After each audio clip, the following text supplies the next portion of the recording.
Alors, il y a la nouvelle version de ChatGPT qui est sortie, la version 4o mini.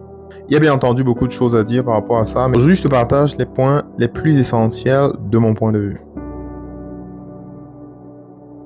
Alors, le premier point, c'est que tu ne devrais pas utiliser cette intelligence artificielle pour les maths parce que comparativement à d'autres intelligences artificielles, elle a un très mauvais score. La deuxième chose que tu dois savoir, c'est que en termes de qualité, cette version, elle est meilleure que Claude 3.5. Bon, pour ceux qui utilisent Claude. La troisième chose que tu dois savoir, c'est que la version 4o mini est pratiquement égale à la version 4.0, sauf qu'elle est un peu moins robuste en fait. Et le dernier point, c'est que cette version est 20 fois moins chère que les autres versions de ChatGPT. Bien entendu, si tu utilises ChatGPT en mode utilisateur et non en mode développeur, ça va pas faire une grosse différence.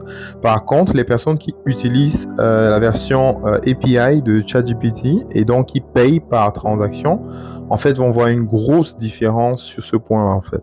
Par exemple, dans certaines de mes automatisations, j'utilise l'intelligence artificielle pour lire des articles et savoir si oui ou non ces articles sont pertinents pour ma cible. Donc, en fait, c'est pas une activité qui nécessite une très grosse intelligence, donc ça peut te faire perdre beaucoup d'argent à utiliser une version de GPT qui est beaucoup plus robuste. Utiliser dans la version 4o mini va permettre de réduire considérablement les coûts parce qu'en fait ça te permet de payer très peu pour des activités qui n'ont pas besoin d'une très grosse intelligence. Dis-moi en commentaire, est-ce que tu utilises ChatGPT du point de vue du développeur ou essentiellement du point de vue de l'utilisateur?